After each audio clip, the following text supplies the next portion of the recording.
दोस्तों, माँ का नाम लेते ही मन को शांति मिल जाती है और जब पूरे 9 दिन माँ दुर्गा का पर्व आता है तो भक्तों का जीवन खुशियों से भर जाता है। दोस्तों, आज हम जानेंगे 2025 में नवरात्रि कब से शुरू हो रही है, कलश स्थापना कैसे करें, हर दिन पूजा विधि क्या है और आखिर कौन सी बातें याद रखनी है। अगर आप ये वीडियो पहली बार देख रहे हैं तो अंत तक जरूर देखें, क्योंकि जो बातें मैं आपको बताने वाली हूँ आपकी नवरात्रि के पर्व को बहुत ज़्यादा खास बनाने वाली हैं। सबसे बड़ा पर्व शारदीय नवरात्रि 2025 में 22 सितंबर से 1 अक्टूबर तक है। नवरात्रि की शुरुआत होती है घट स्थापना या फिर कलश स्थापना से। 22 सितंबर की सुबह 6:09 से 8:06 तक का समय बहुत ही ज़्यादा शुभ है।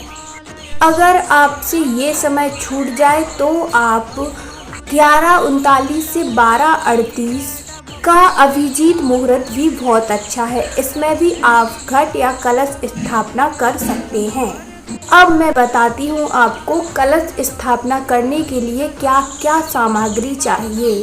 तो सबसे पहले मिट्टी का कलश, गंगाजल, नारियल, आम के पत्ते, लाल कपड़ा, मौली, चावल, हल्दी, फूल आदि सामान आपको चाहिए पड़ेंगे। सुपारी और सिक्का भी आप ले सकते हैं। आपको कलश स्थापना कैसे करनी है, उसकी विधि क्या है, उसके बारे में बताते हैं। जहां आप पूजा कर रहे हैं वहां अच्छे से सफाई करके लाल कपड़ा को बिछा लें। कलश में गंगाजल भरें, उसमें सुपारी, सिक्का और कुछ चावल डालें।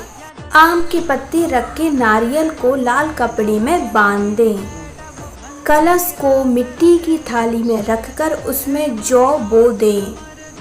यही कलश माँ दुर्गा का प्रतीक माना जाता है और 9 दिन इसी की पूजा होती है।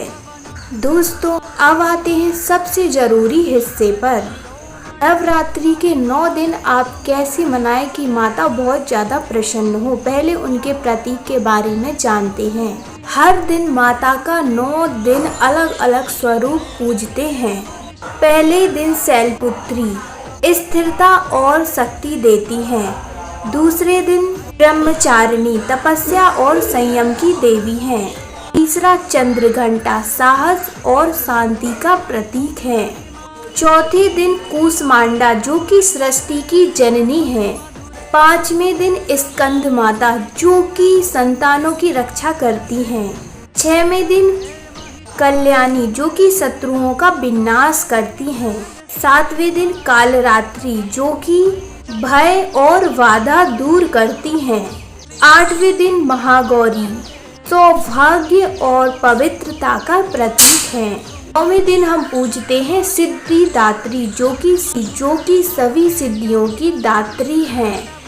हर दिन सुबह स्नान करके साफ कपड़े पहने और कलश के सामने दीपक जलाएं। चालीसा या मंत्र का पाठ करें, भोग लगाएं और नवरात्रि में सात्विक भोजन ही करें और जितना हो सके उतना सच्चा मन भक्ति की ओर लगाएं। दोस्तों, अब जान लीजिए कन्या पूजन के बारे में। अष्टमी और नवमी के दिन कन्या पूजन किया जाता है। 9 और 7 साल की छोटी छोटी बच्चियों को कन्या भोज कराया जाता है। बच्चियों को देवी का स्वरूप मानकर उनके पैर धोकर ही उनको भोजन कराएं और उन्हें उपहार देकर उनका आशीर्वाद जरूर लें। ये पूजा माँ दुर्गा को सबसे ज़्यादा प्रिय मानी जाती है, तो इसे आप जरूर करें। दोस्तों, नवरात्रि उपास या फिर कोई परंपरा नहीं है।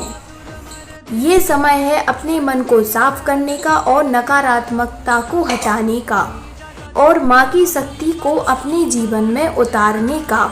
माँ दुर्गा आपके जीवन में जरूर सुख, समृद्धि और खुशियाँ भर देंगी। दोस्तों, अगर आप जानना चाहते हैं कि 9 दिन माँ को कौन से कलर के कपड़े पहनाना चाहिए और उनका कैसे श्रृंगार करना चाहिए तो कमेंट करें। और कौन सा माँ को बहुत ही ज़्यादा खुश करने वाला मंत्र है और आपको व्रत में क्या करना है और 9 दिन की कथा अगर आप सुनना चाहते हैं तो इस चैनल को सब्सक्राइब करना बिल्कुल भी ना भूलें। सब्सक्राइब कर लीजिए और बेल आइकन दबाइए ताकि आपसे एक भी कथा ना छूटे। जय माता दी।